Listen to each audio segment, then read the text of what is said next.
ये ट्रे भी उनको हम सबकी तरफ से भेंट करके इस मंच पर आज बुलंदशहर की इस आध्यात्मिक धरती पर उनका स्वागत, अभिनंदन और वंदन।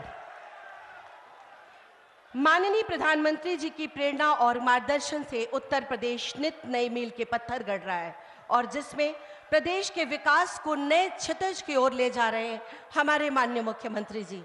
बड़े ही आदर और सम्मान के साथ मैं माननीय मुख्यमंत्री जी से अनुरोध करती हूं कि महोदय आप आए, हम सब की तरफ से माननीय प्रधानमंत्री जी का और मंच पर उपस्थित हमारे राज्यपाल महोदया का स्वागत करें।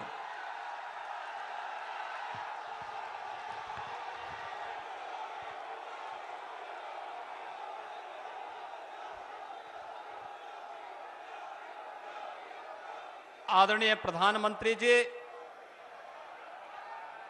प्रदेश की माननीय राज्यपाल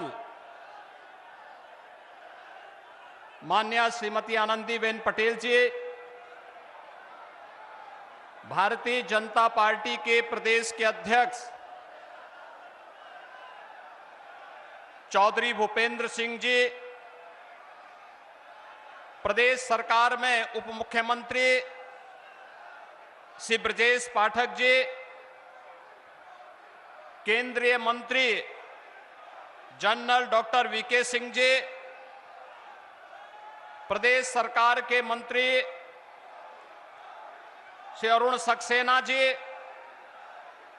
माननीय सांसदगण श्री महेश शर्मा जी, डॉक्टर भोला सिंह जी, श्री राजेंद्र अग्रवाल जी, श्री सतपाल सिंह जी, श्री सुरेंद्र सिंह नागर जी, सभी माननीय जनप्रतिनिधिगण, भारतीय जनता पार्टी के सभी पदाधिकारीगण, बुलंदशहर की आज इस धरती पर उपस्थित सभी बहनों और भाइयों,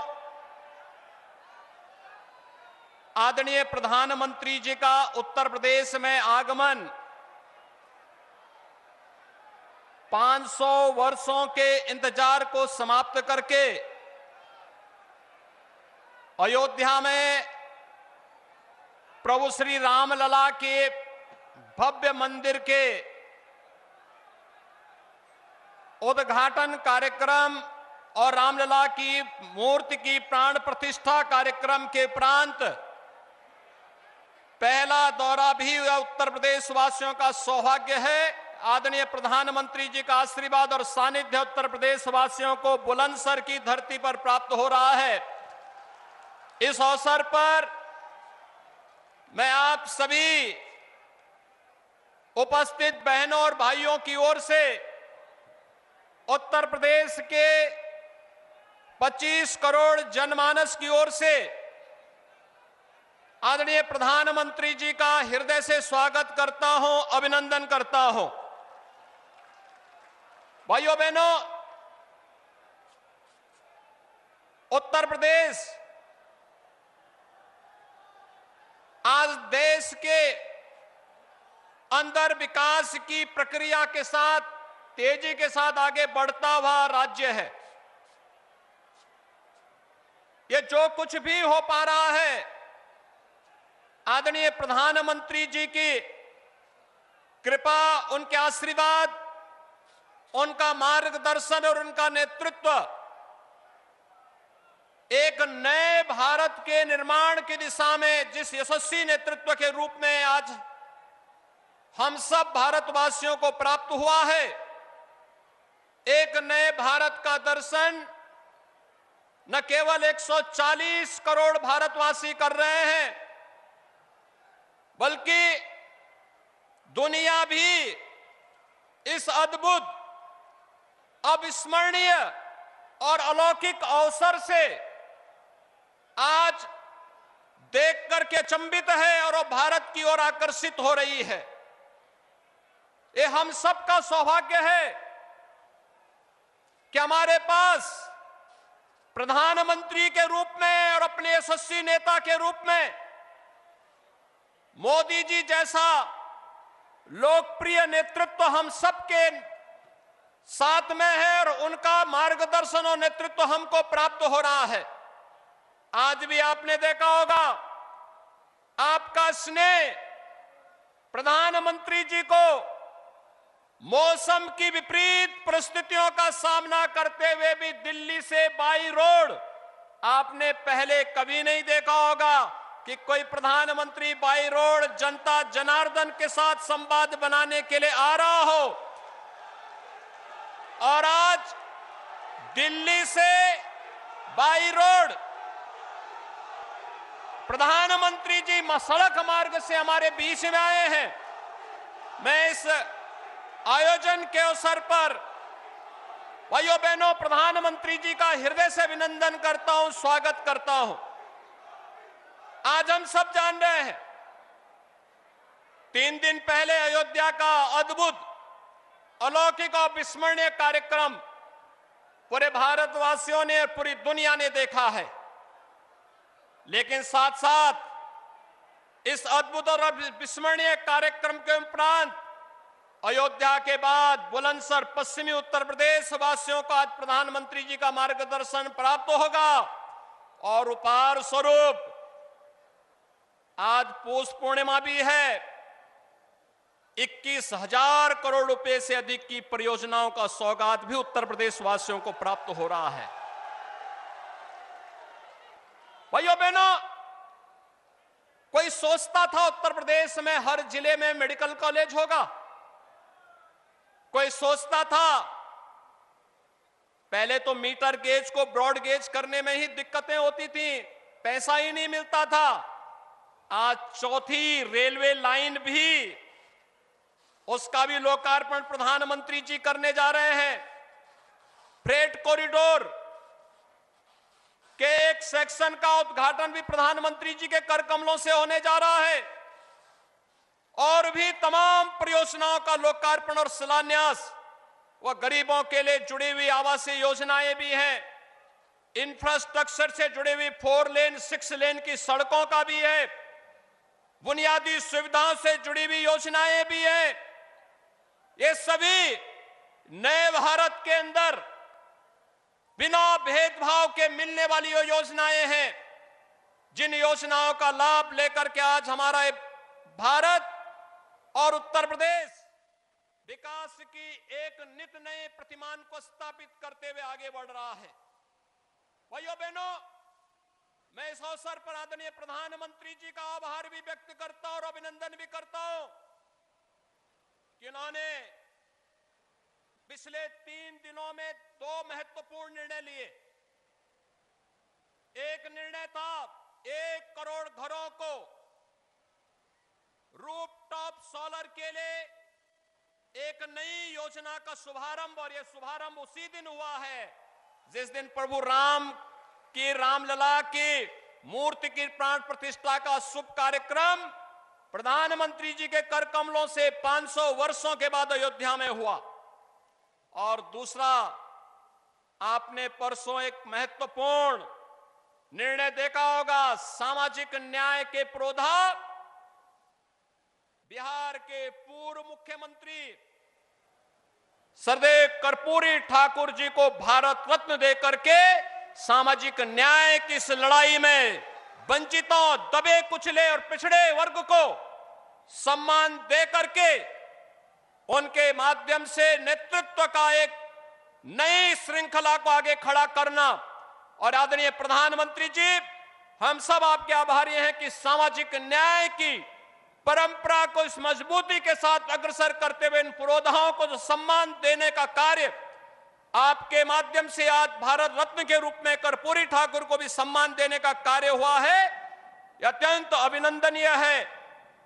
और इसके लिए हम सब आपके प्रति आभार व्यक्त करते हैं। आज मौसम की विपरीत परिस्थितियों के बावजूद आपका बुलंदशहर की इस धरती पर आगमन, यह हम सब के लिए एक नई प्रेरणा है कि बिना रुके, बिना टिके, बिना झुके हमें विकसित भारत के संकल्प को आगे बढ़ाने में प्राणपण से जुटना है। और इसी संकल्प को आगे बढ़ाने के लिए ये जनता जनार्दन आज आपका मार्गदर्शन प्राप्त कर रही है कि अभी कुछ दिनों के बाद जब इस देश में आम चुनाव होंगे तो जनता जनार्दन आपके साथ फिर से खड़ी होकर के फिर एक बार मोदी सरकार, फिर एक बार मोदी सरकार के संकल्प के साथ आगे बढ़ करके आपके नेतृत्व में तीसरी बार फिर से देश के अंदर 2014, 2019 से भी बड़े बहुमत के साथ फिर से सरकार बनेगी, इस विश्वास के साथ मैं आज के इस अवसर पर आपका फिर से बुलंदशहर की इस धरती पर हृदय से स्वागत करता हूं, अभिनंदन करता हूं। धन्यवाद। जय हिंद, जय जय श्री राम।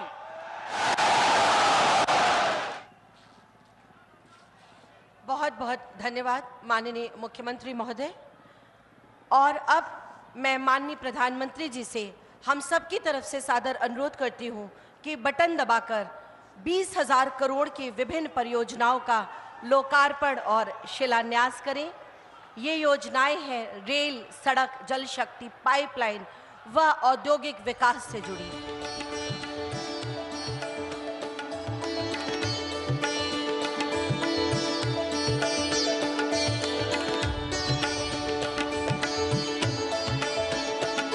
सादर स्थान ग्रहण करने का अनुरोध।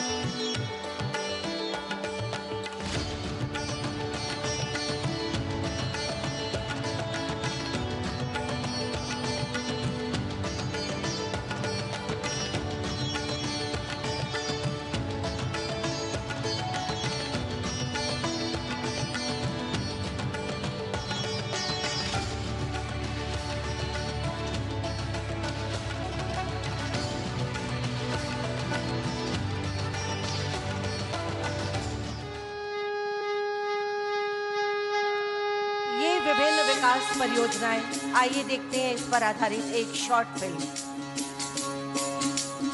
राम राम जय राजा राम, राम राम जय सीता राम, राम राम जय राजा राम, राम राम जय सीता राम, राम राम जय राजा राम, राम राम जय सीता राम, राम राम जय राजा राम, राम राम जय सीता राम, राम राम जय राजा राम, राम राम जय सीता राम, राम राम जय राजा राम, राम राम जय सीता राम।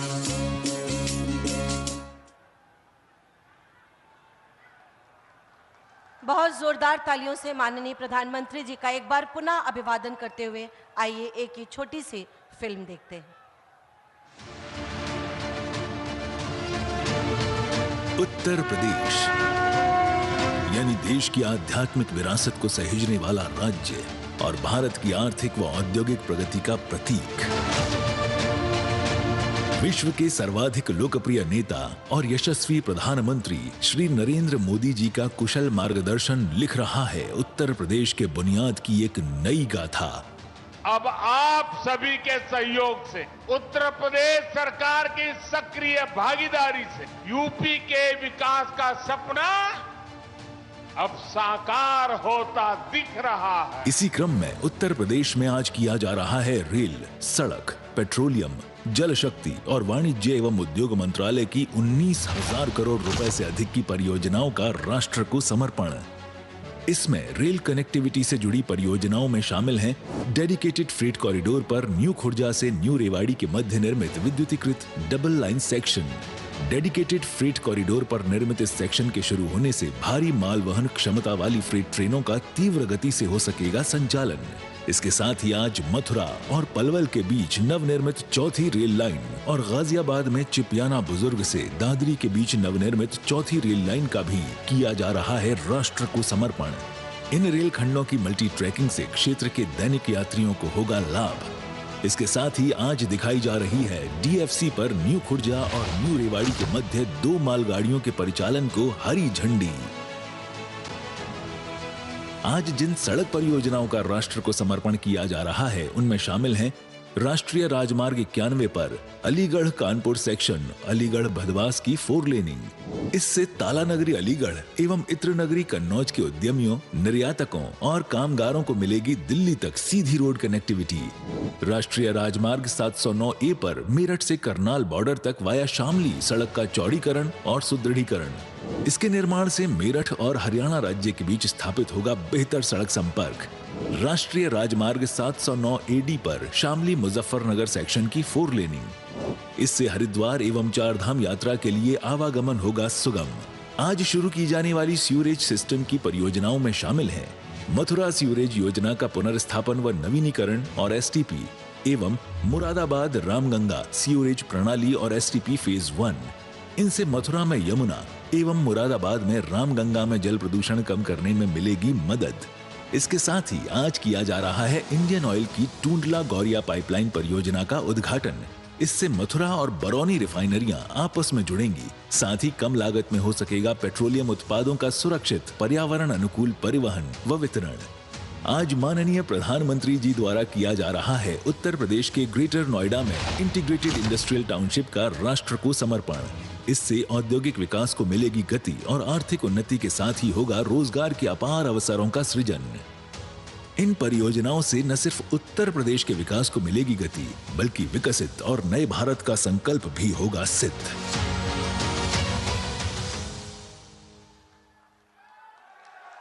एक बार पुनः माननीय प्रधानमंत्री जी का अभिवादन और उनसे सादर अनुरोध कि डीएफसीसी ट्रेन का फ्लैग ऑफ करके हम सब पे कृपा करें, सबको समर्पित करें हरी झंडी दिखाकर ये न्यू खुर्जा और न्यू रेवाड़ी की ये 2 मालगाड़ियां।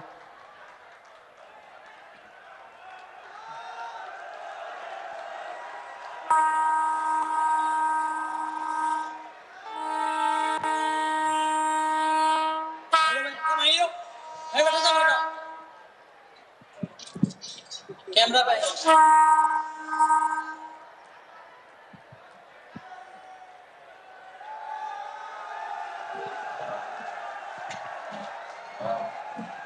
सक्सेसफुल। सादर सभी को स्थान ग्रहण करने का अनुरोध। हम सब सौभाग्यशाली हैं कि उस कालखंड से हैं जिसमें माननीय प्रधानमंत्री जी हम सब के अभिभावक हैं। आज अपने बीच मैं इस अपार जन समुदाय की ओर से आपसे बड़े ही आदर और सम्मान के साथ अनुरोध करती हूँ, हम सबको अपना आशीर्वाद प्रदान करें, हम सबका मार्गदर्शन करें। हमारे माननीय प्रधानमंत्री जी जो कहते हैं कि विश्वास की लौ जलाकर विकास का दीपक लेकर सपनों को साकार करने अभी तो सूरज उगा है। माननीय प्रधानमंत्री जी।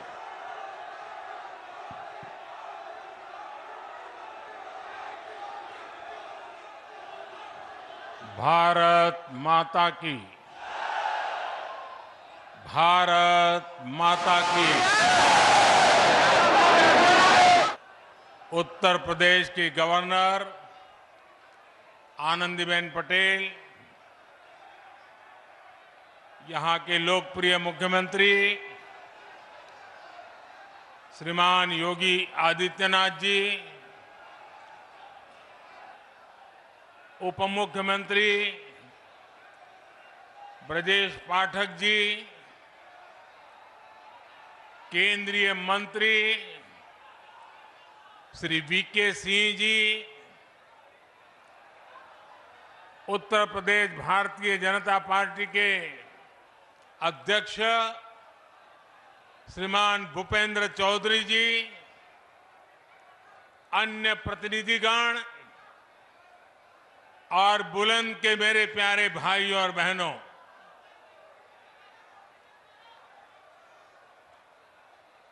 आपका ये प्यार और ये विश्वास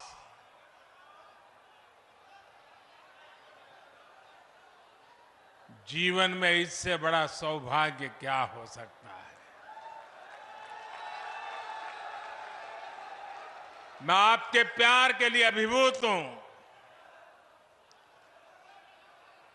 और मैं आज देख रहा था इतनी बड़ी तादाद में माताएं बहनें, और ये समय तो हमारे यहाँ परिवार में माताओं बहनों का सबसे व्यस्त समय होता है, रसोई का समय होता है, लेकिन सब छोड़ छाड़ करके इतनी बड़ी तादाद में हमें आशीर्वाद देने आए सभी माताओं बहनों को मेरा विशेष 22 तारीख को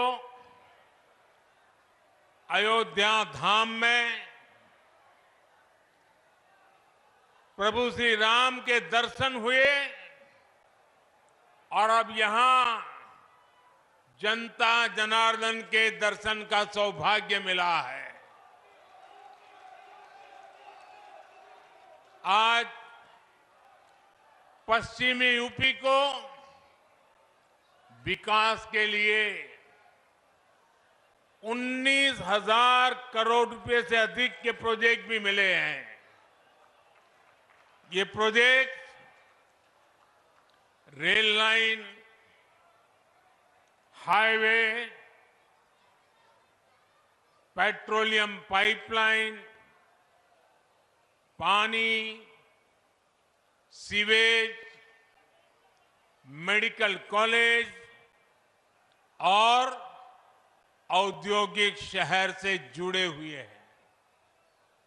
आज यमुना और रामगंगा की स्वच्छता से जुड़े प्रोजेक्ट का भी लोकार्पण हुआ है। मैं बुलंदशहर सहित पश्चिमी उत्तर प्रदेश के सभी मेरे परिवारजनों को इसके लिए बहुत बहुत बधाई देता हूं।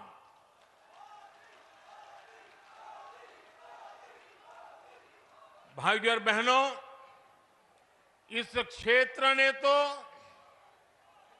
देश को कल्याण सिंह जी जैसा सपूत दिया है, जिन्होंने राम काज और राष्ट्र काज दोनों के लिए अपना जीवन समर्पित किया।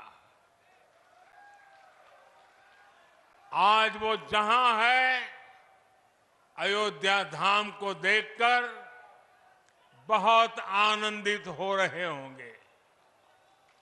यह हमारा सौभाग्य है कि देश ने कल्याण सिंह जी और उनके जैसे अनेक लोगों का सपना पूरा किया है।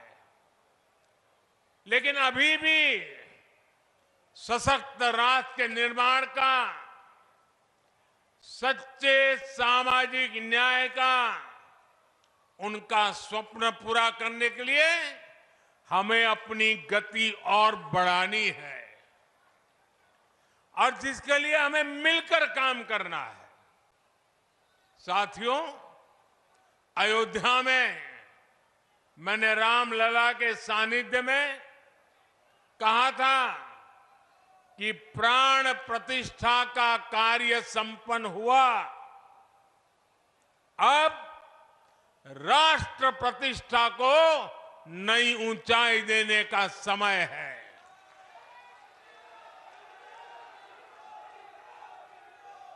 हमें देव से देश और राम से राष्ट्र के मार्ग को और प्रशस्त करना है।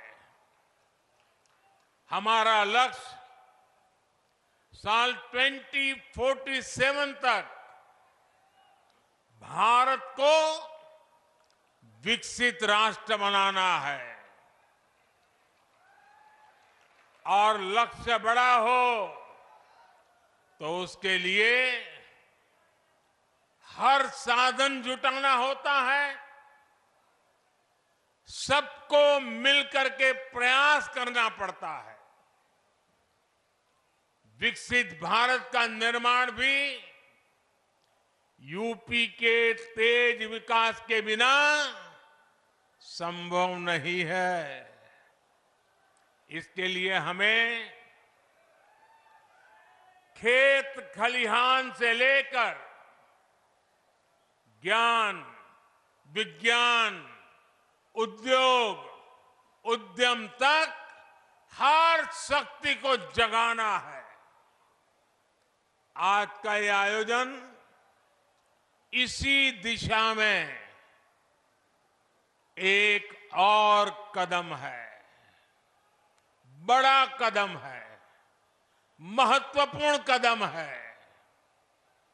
साथियों, आजादी के बाद के दशकों में लंबे समय तक भारत में विकास को सिर्फ कुछ ही क्षेत्रों में सीमित रखा गया।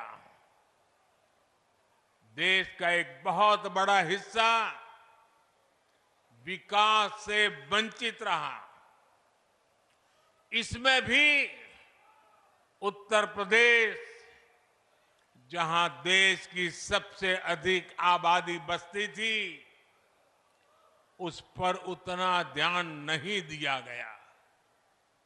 ये इसलिए हुआ क्योंकि लंबे समय तक यहां सरकार चलाने वालों ने शासकों की तरह बर्ताव किया। जनता को अभाव में रखने का, समाज में बंटवारे का रास्ता उनको सत्ता पाने का सबसे सरल माध्यम लगा। इसकी कीमत उत्तर प्रदेश की अनेक पीढ़ियों ने भुगती है, लेकिन साथ साथ देश को भी इसका बहुत बड़ा नुकसान हुआ है। जब देश का सबसे बड़ा राज्य ही अगर कमजोर हो तो देश कैसे ताकतवर हो सकता था? आप मुझे बताइए, क्या देश ताकतवर हो सकता है क्या? उत्तर प्रदेश को पहले ताकतवर बनाना होगा कि नहीं बनाना होगा? और मैं तो यूपी का सांसद हूं और मेरी विशेष जिम्मेवारी है।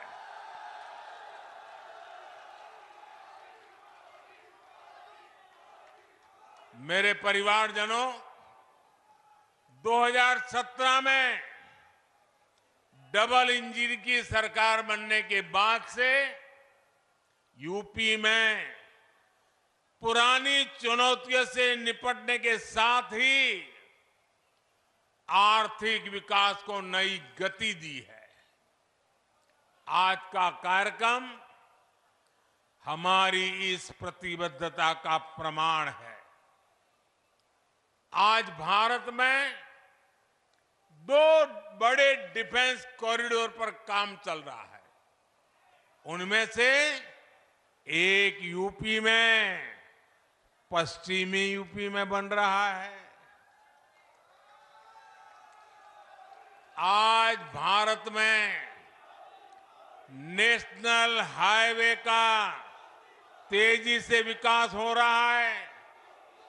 उसमें से अनेक पश्चिमी यूपी में बन रहे हैं। आज हम यूपी के हर हिस्से को आधुनिक एक्सप्रेसवे से कनेक्ट कर रहे हैं। भारत का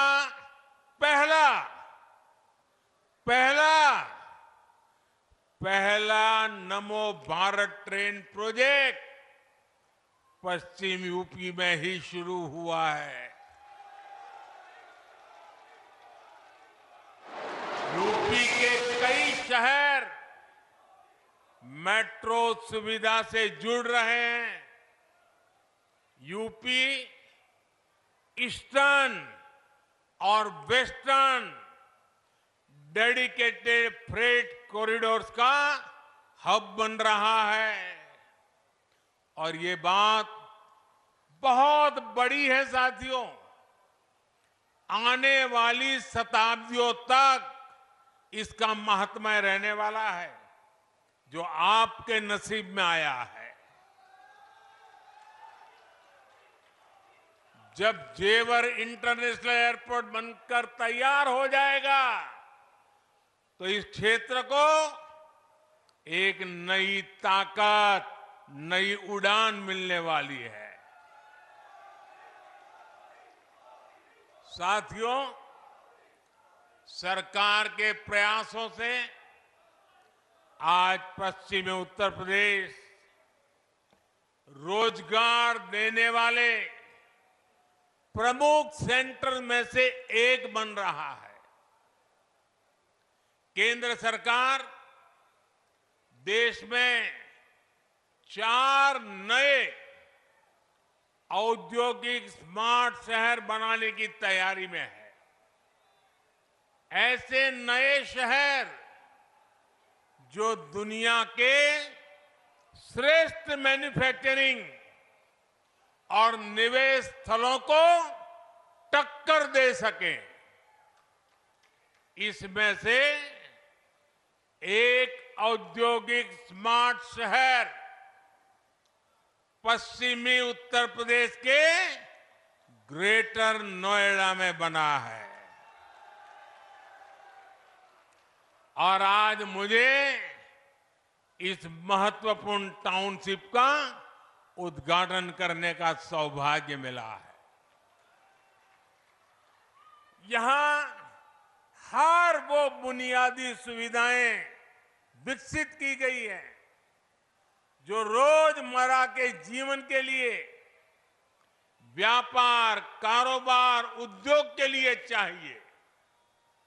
अब ये शहर दुनिया भर के निवेशकों के लिए तैयार है। इसका लाभ यूपी के, विशेष रूप से पश्चिमी यूपी के हर छोटे, लघु और कुटीर उद्योग को भी होगा। इसके बहुत बड़े लाभार्थी हमारे किसान परिवार, हमारे खेत मजदूर भी होंगे। यहां कृषि आधारित उद्योगों के लिए नई संभावनाएं बनेगी। साथियों, आप भी जानते हैं कि पहले खराब कनेक्टिविटी की वजह से किसान की पैदावार समय पर बाजार नहीं पहुंच पाती थी। किसानों को अधिक भाड़ा भी देना पड़ता था। गन्ना किसानों को कितनी परेशानी होती थी, ये आपसे बेहतर और कौन जानता है। किसानों की उपज को अगर विदेश एक्सपोर्ट करना होता था तो वो भी मुश्किल था। यूपी समंदर से बहुत दूर है, इसलिए उद्योगों के लिए जो गैस और दूसरे पेट्रोलियम प्रोडक्ट चाहिए, उन्हें भी ट्रकों में लाना पड़ता था। इन सारी चुनौतियों का हल नए एयरपोर्ट और नए डेडिकेटेड फ्रेट कॉरिडोर में है। अब यूपी में बना सामान यूपी के किसानों के फल सब्जी और ज्यादा आसानी से विदेशी बाजार तक पहुंच पाएंगे। मेरे परिवारजनों, डबल इंजन सरकार का निरंतर प्रयास है कि गरीब और किसान का जीवन आसान हो। मैं योगी जी की सरकार को बधाई दूंगा कि उन्होंने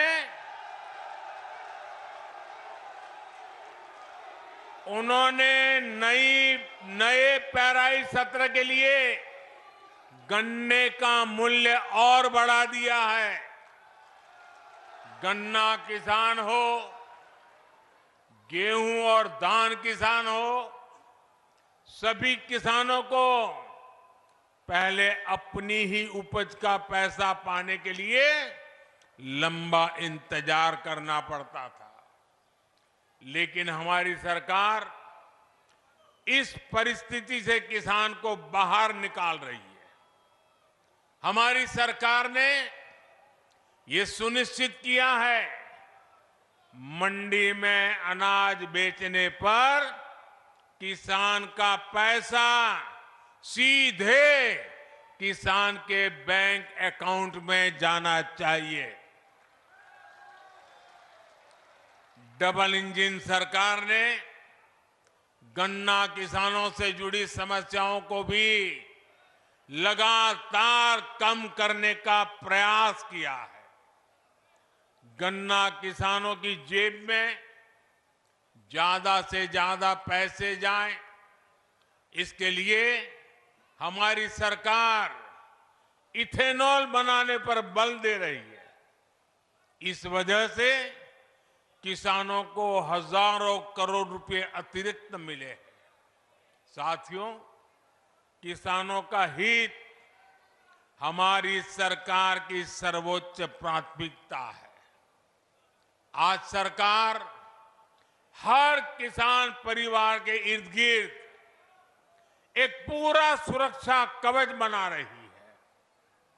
किसानों को सस्ती खाद मिलती रहे, इसके लिए बीते वर्षों में हमारी सरकार ने लाखों करोड़ रुपए खर्च किए हैं। दुनिया में आज यूरिया की जो बोरी 3,000 रुपए तक की मिल रही है, भारत के किसानों को 300 रुपए से भी कम में मिल रही है। आपने ठीक से सुना क्या? ये यूरिया की बोरी दुनिया में 3,000 रुपए तक में बिकती है, जबकि भारत सरकार आपको वो बोरी 300 से भी कम कीमत में देती है।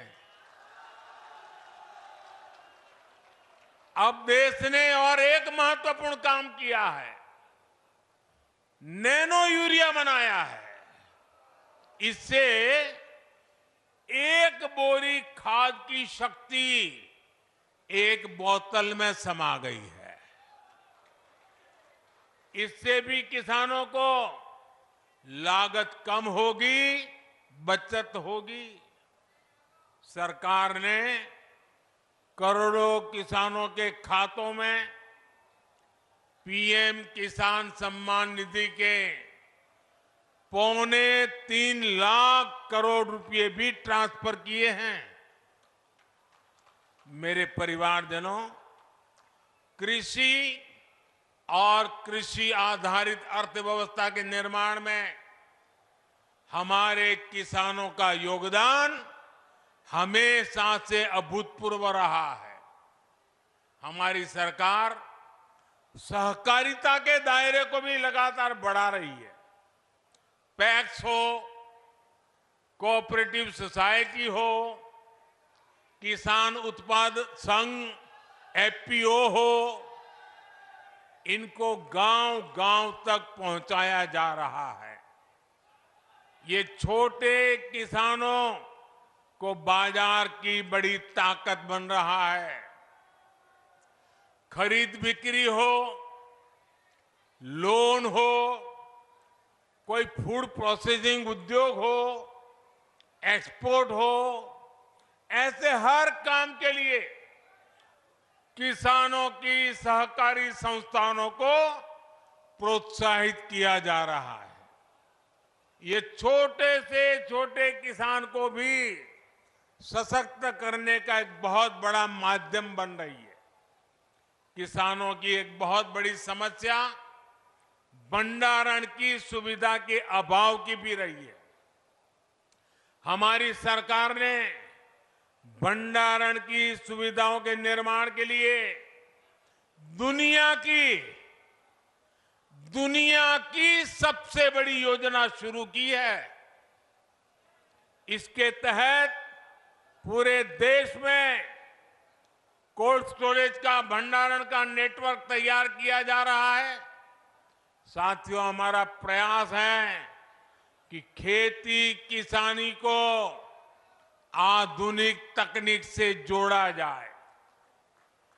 इसमें भी गांव में हमारी नारी शक्ति के माध्यम एक बहुत बड़ी ताकत बन सकता है। और उस दिशा में हम काम कर रहे हैं। केंद्र सरकार ने नमो ड्रोन दीदी योजना शुरू की है। इससे महिलाओं के स्वयं सहायता समूहों को ड्रोन पायलट की ट्रेनिंग दी जा रही है। उन्हें ड्रोन दिए जा रहे हैं। भविष्य में ये नमो ड्रोन दीदी ग्रामीण अर्थव्यवस्था और खेती किसानी की बहुत बड़ी ताकत बनने जा रही है। साथियों, किसानों के लिए जितना हमारी सरकार ने काम किया है, उतना पहले किसी सरकार ने नहीं किया है। बीते 10 वर्षों में जन कल्याण की हर योजना का सीधा लाभ हमारे छोटे किसानों को मिला है। करोड़ों पक्के घर बने हैं, तो इनके बहुत बड़े लाभार्थी छोटे किसान और खेत मजदूर है। गांवों के करोड़ों घरों में पहली बार टॉयलेट बने हैं। पहली बार गांव के करोड़ों घरों में नल से जल पहुंचा है। इसका लाभ सबसे अधिक किसान परिवारों की मेरी माताओं बहनों को ही तो मिला है। पहली बार किसानों और खेत मजदूरों को भी पेंशन की सुविधा मिली है। पीएम फसल बीमा योजना से किसानों को मुश्किल समय में मदद मिली है। फसल खराब होने पर किसानों को 1.5 लाख करोड़ रुपए से ज्यादा दिए गए हैं। मुफ्त राशन हो, मुफ्त इलाज हो, इसके ज्यादातर लाभार्थी गांव के मेरे किसान परिवार और खेत मजदूर ही है। हमारा प्रयास है कि कोई भी लाभार्थी सरकार की योजना से वंचित न रहे।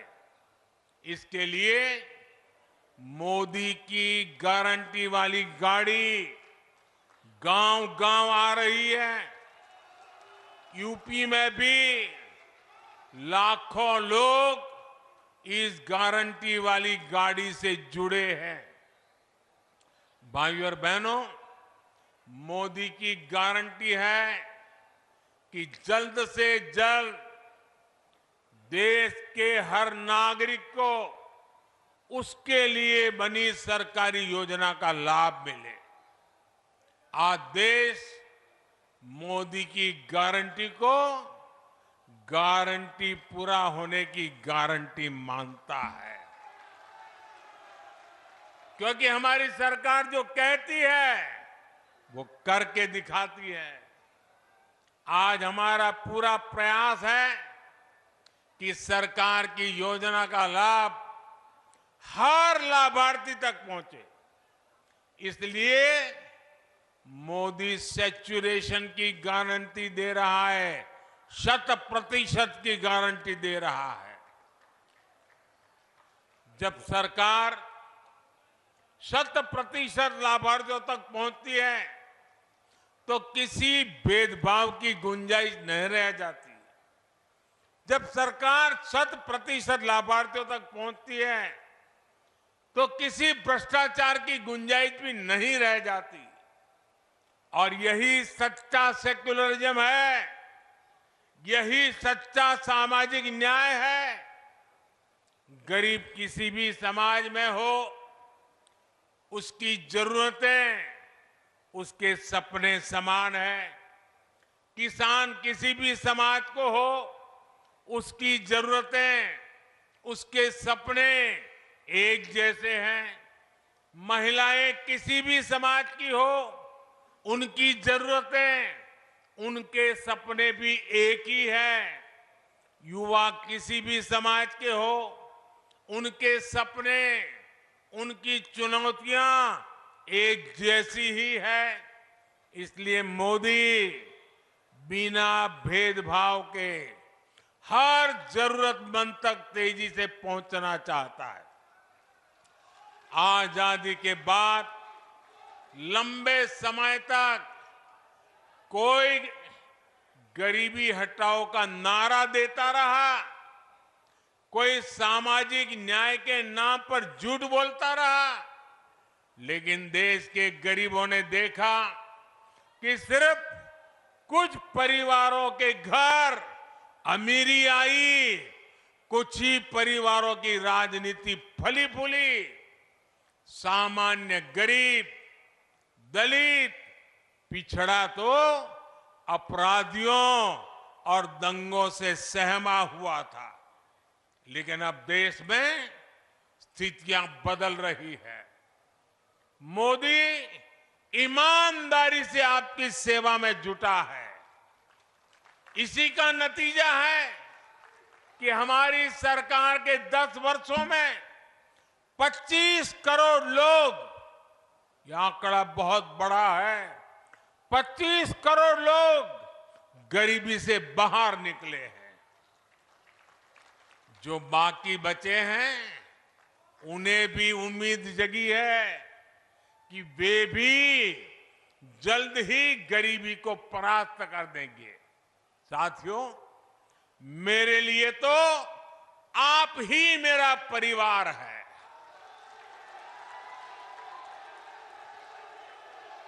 आपका सपना ही मेरा संकल्प है। इसलिए आप जैसे देश के सामान्य परिवार जब सशक्त होंगे तो यही मोदी की पूंजी होगी। गांव गरीब हो, युवा, महिला, किसान हो, सबको सशक्त करने का यह अभियान जारी रहेगा। आज मैं देख रहा था, कुछ मीडिया वाले चला रहे थे कि आज बुलंदशहर में मोदी चुनाव का बिगुल फूकेंगे।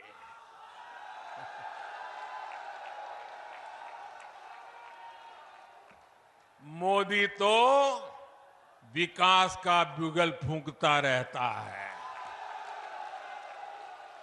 मोदी तो समाज के आखिरी व्यक्ति के कल्याण के लिए बिगुल फूंकता रहता है। मोदी को न पहले जरूरत थी, न आज जरूरत है, न आगे जरूरत है चुनाव के बिगुल फूंकने की। मोदी के लिए तो ये जनता जनार्दन बिगुल फूंकती रहती है। और जब जनता जनार्दन बिगुल फूंकती है तो मोदी को अपना समय उस बिगुल फूंकने में नहीं लगाना पड़ता। उसको तो अपना समय जनता जनार्दन के चरणों में बैठ करके सेवा भाव से काम करने में उसका समय लगा रहता है।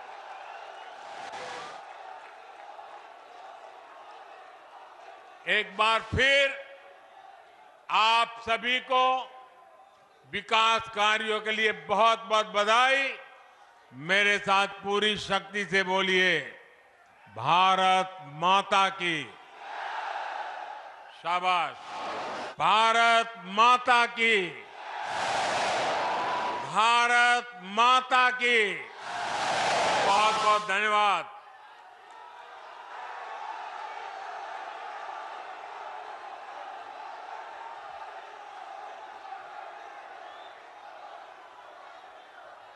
सादर आभार माननीय प्रधानमंत्री जी, आपके प्रेरणादायी उद्बोधन के लिए। हम सबको